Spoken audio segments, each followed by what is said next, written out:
오늘 열왕기상 19장 1절부터 18절의 말씀을 가지고 엘리야의 고백이라는 제목으로 함께 은혜를 나누고자 합니다. 여러분, 여자 언어라는 말 혹시 들어보셨습니까?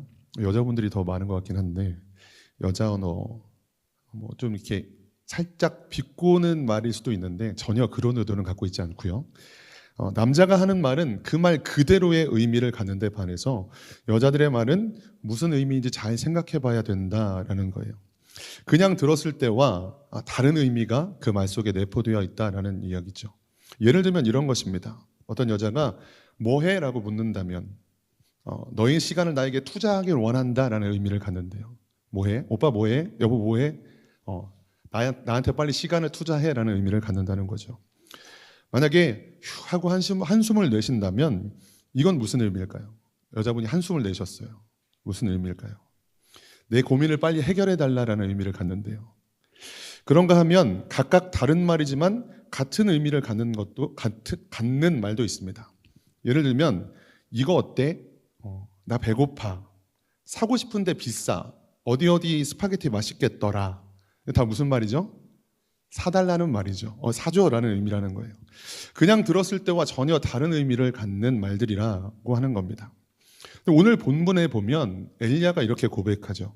열왕기상 19장 4절 말씀 같이 보겠습니다. 열왕기상 19장 4절 읽어볼게요.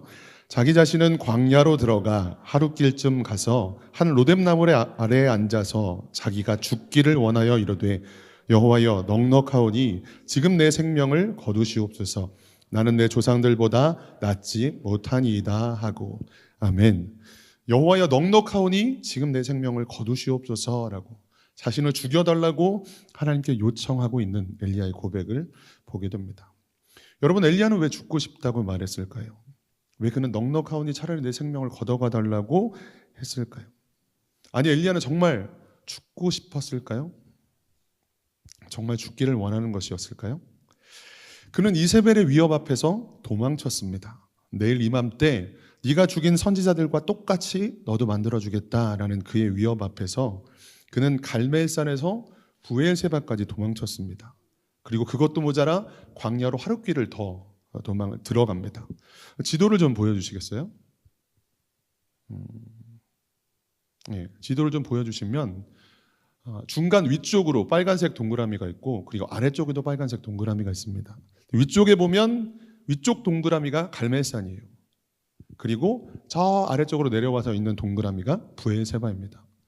저 갈멜산에서 하나님의 엄청난 역사를 행했죠. 하늘로부터 불이 임하는 기적을 행하고 그곳에서 바알 선지자 450여 명을 칼로 쳐 죽이는 엄청난 영적인 승리를 거둡니다. 그리고 그 다음에 이세벨의 위협 앞에서 도망치는 거예요. 저 밑에 유다 최남단 부엘세바까지 가서 하룻길을 더 광야로 들어간 게 지금 엘리야의 위치입니다. 근데 여기서 뭐라고 얘기한다고요? 넉넉하오니 차라리 제 생명을 걷어가 주세요라고 말했다는 거예요. 그가 정말 죽기를 원했다면, 그가 정말 살고 싶지 않았고 죽고 싶었다면 그는 도망칠 필요가 없었습니다. 그냥 그곳에 있었으면 됐어요. 이세벨을 찾아갔으면 될 일이었습니다. 그런데 그는 도망쳤어요. 저 위에서부터 남쪽 끝까지 광야로까지 도망쳤습니다. 그는 정말 죽기를 원했을 수도 있지만 내 생명을 걷어가 달라는 엘리야의 고백은 마치 여자 언어처럼 사실은 다른 의미를 내포하고 있다라고 하는 거예요. 사실 그는 죽기를 구하기보다 하나님 앞에 짜증을 내고 원망을 하고 있었다라고 보는 게 더 정확할 것 같습니다. 마치 요나가 하나님 앞에 원망하고 불평했던 장면과 비슷하죠. 오늘 말씀 속 상황을 다시 좀 살펴보면 이렇습니다. 갈멜산에서 그가 기도했을 때 하나님은 하늘에서 불로써 응답하셨습니다. 그가 기도했을 때 하나님은 3년이 넘도록 가뭄을 허락하셨던 땅에 비를 내리셨습니다. 그것도 큰 비를. 그런데 문제는 이 엄청난 하나님의 역사 앞에서 이스라엘의 회개의 역사가 나타나지 않았다는 거예요. 이 3년 동안 비가 오지 않았던 가뭄의 근본적인 이유는 북이스라엘이 하나님을 떠났었기 때문입니다. 하나님을 두려워하지 않고 하나님을 예배하지 않고 그들이 바알과 아세라라는 우상을 섬겼기 때문이었어요. 그 당시에 아합 왕은 북이스라엘의 악한 왕들 중에서도 가장 하나님 보시기에 악한 왕이었습니다.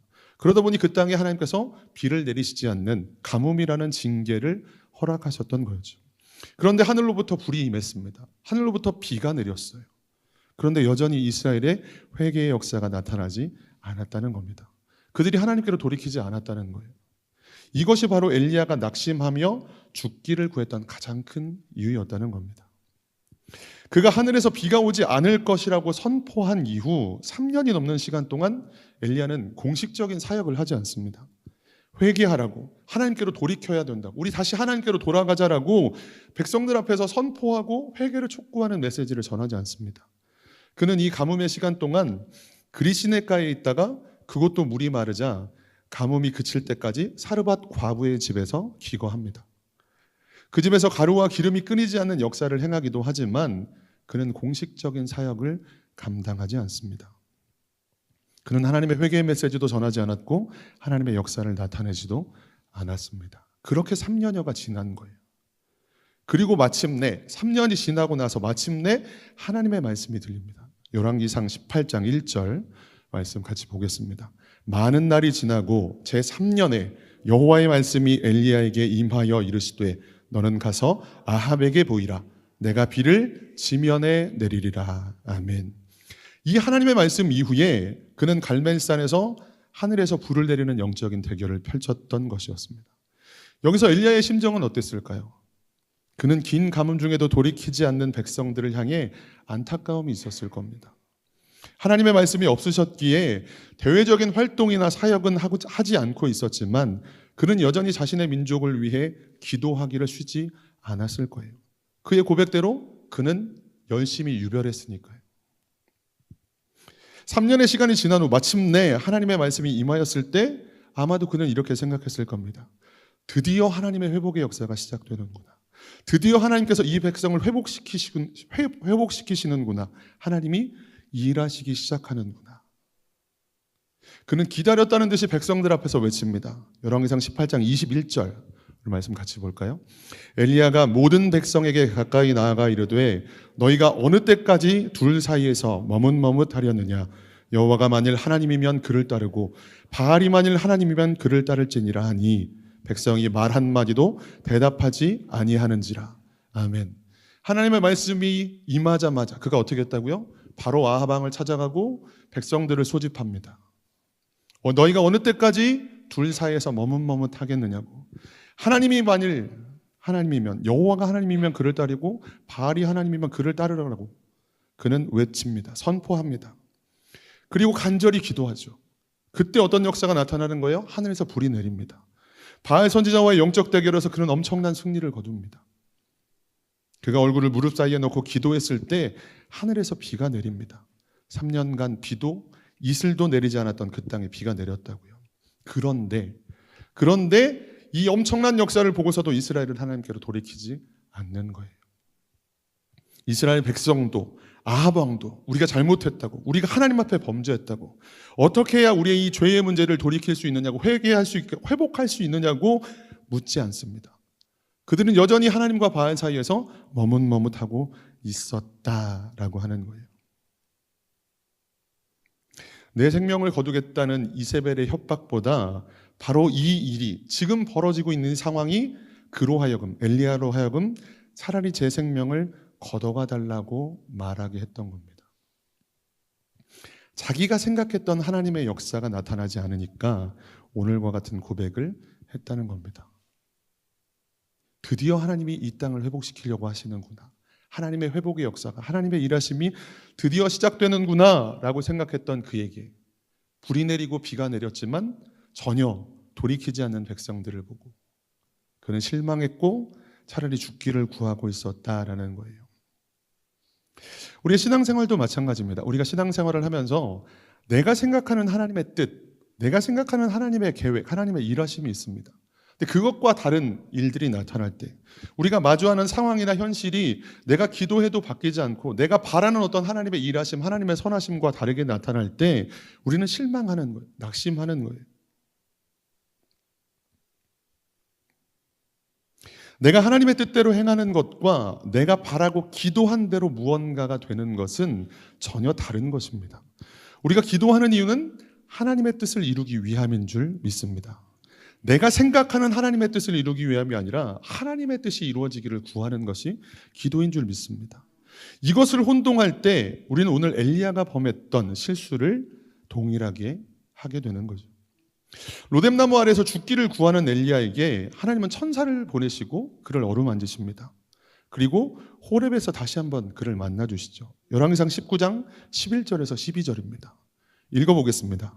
여호와께서 이르시되 너는 나가서 여호와 앞에서 산에 서라 하시더니 여호와께서 지나가시는데 여호와 앞에 크고 강한 바람이 산을 가르고 바위를 부수나 바람 가운데에 여호와께서 계시지 아니하며 바람 후에 지진이 있으나 지진 가운데에도 여호와께서 계시지 아니하며 또 지진 후에 불이 있으나 불 가운데에도 여호와께서 계시지 아니하더니 불 후에 세미한 소리가 있는지라.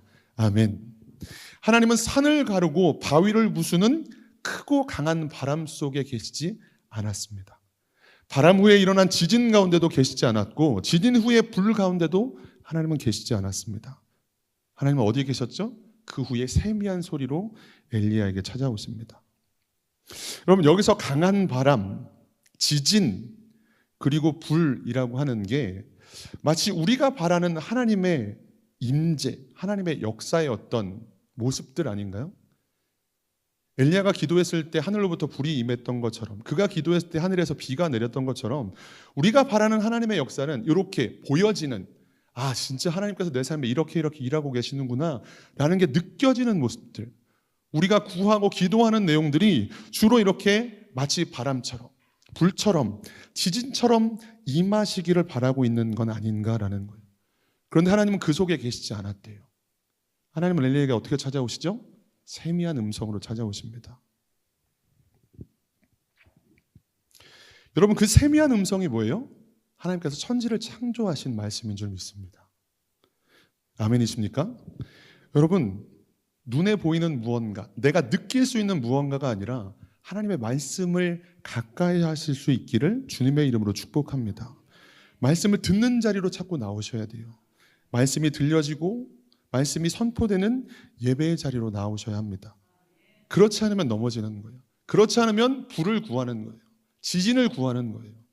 급하고 강한 바람 같은 역사만을 바라다가 오늘 엘리야가 그랬던 것처럼 넘어지는 겁니다.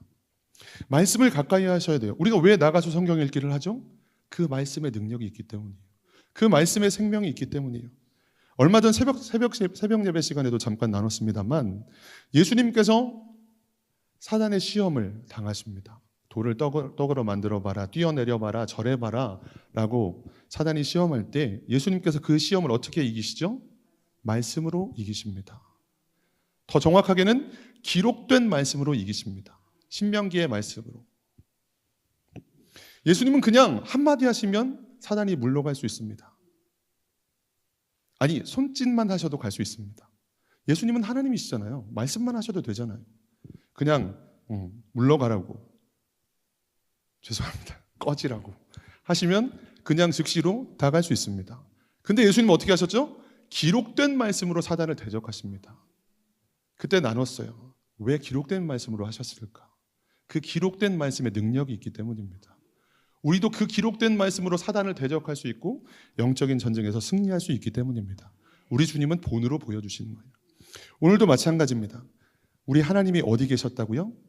불 가운데도, 지진 가운데도, 급하고 강한 바람 가운데도 아니라 세미한 음성으로 찾아오셨습니다. 말씀으로 찾아오셨어요.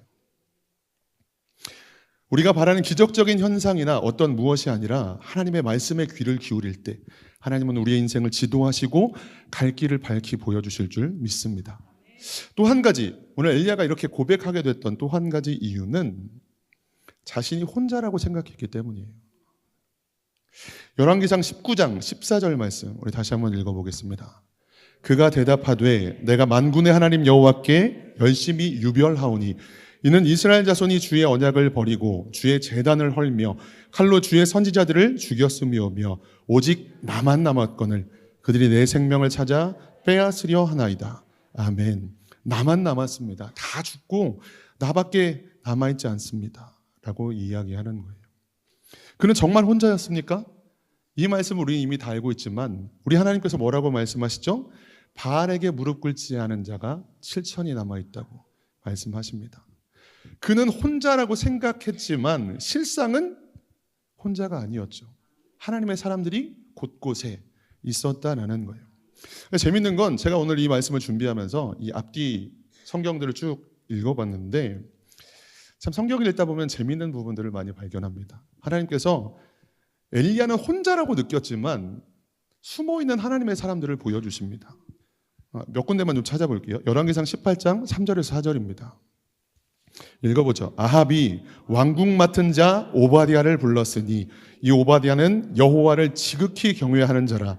이세벨이 여호와의 선지자들을 멸할 때에 오바댜가 선지자 100명을 가지고 50명씩 굴에 숨기고 떡과 물을 먹였더라. 아멘. 여기 누가 나오죠? 여호와를 지극히 경외하는 자 오바댜가 나옵니다. 엘리야만 있나요? 오바댜가 있죠. 그리고 이 말씀에 또 다른 사람들이 있습니다. 누구죠? 오바댜가 숨겨준 100명의 선지자가 있습니다. 벌써 101명이 있는 거죠. 열왕기상 22장에 가면 또 하나님의 사람들이 등장합니다. 아합 왕이 아람과의 전쟁에서 하나님께서 당신에게 승리를 주실 것입니다 라고 선포하는 사람이 나옵니다.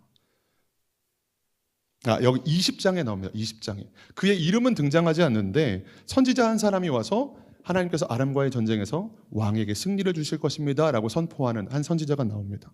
그리고 22장에도 이물라의 아들 미가야의 예언이 나옵니다.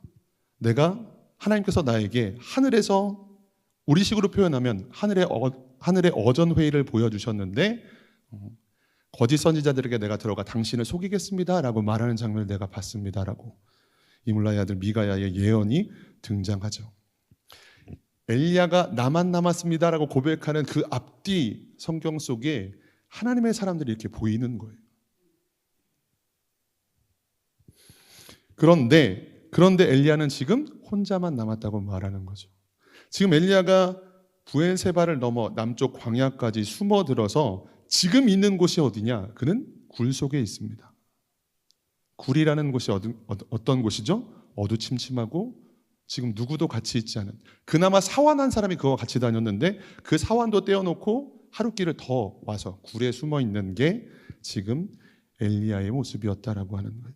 실상은 그렇지 않은데 나 혼자라고 느껴지는 그 순간 죽기를 구했던 게 엘리야의 모습이었다라고 하는 거예요.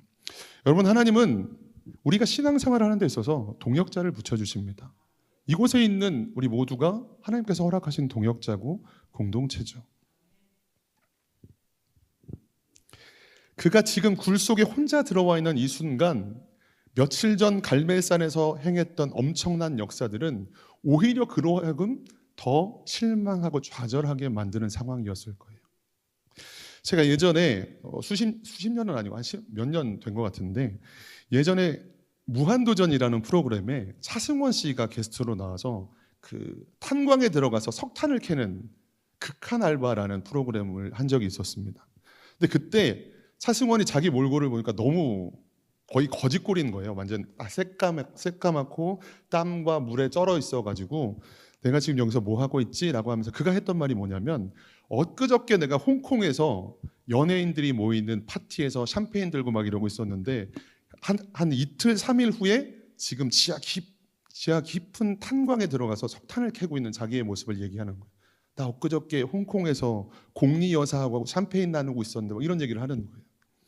그러니까 그 장면이 지금 이곳에서 봤을 때는 오히려 더 큰 현타를 느끼게 만드는 거예요. 엘리야가 며칠 전 갈멜산에서 불을 내리고 저 바알 선지자들을 칼로 죽였던 엄청난 영적인 승리가 지금 그가 혼자 있는 상황에서는 오히려 더 그로 하여금 넘어지도록 만들었다라고 하는 거예요. 실제는 혼자가 있지 않았지만 그가 홀로 굴에 파고 들어갔을 때 그는 오히려 넉넉하오니 내 생명을 걷어가 달라고 이야기하고 있었다는 겁니다. 여러분, 공동체가 그렇게 중요한 거예요. 이제 새롭게 목장 모임도 시작하게 되죠. 모르겠습니다. 나는 혼자 있는 게 편해라고 생각하시는 분이 계실지도 모르겠지만, 또 목자분들은 뭐 벌써부터 부담을 느끼시고 여러 가지를 가지실 수도 있겠습니다만, 결국 그게 뭐예요? 혼자서 신앙생활을 할 수 있습니다. 혼자서 영적인 승리를 거둘 수도 있어요. 근데 신앙도 오르락내리락이 있거든요.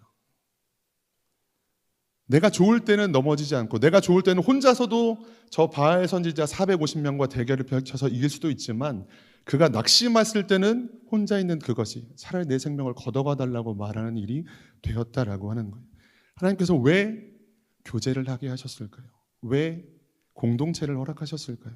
같이 기도하고 중보하고 끌어주고 도와줄 수 있는 일들이 있어야 되겠죠. 혼자 있을 때는 누구도 지금 너 좀 너무 이쪽에 한쪽으로 너 지금 매몰됐어. 너 지금 완전 한쪽으로 치우쳐서 다른 걸 못 보고 있는 것 같아.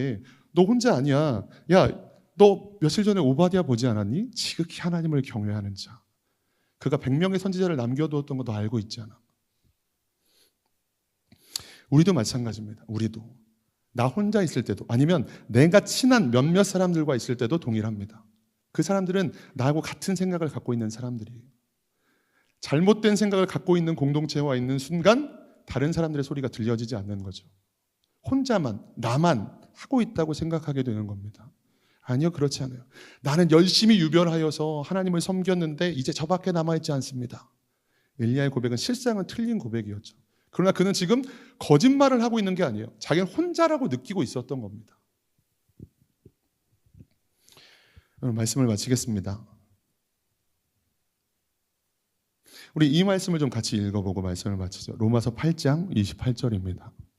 우리가 알거니와 하나님을 사랑하는 자 곧 그의 뜻대로 부르심을 입은 자들에게는 모든 것이 합력하여 선을 이루느니라.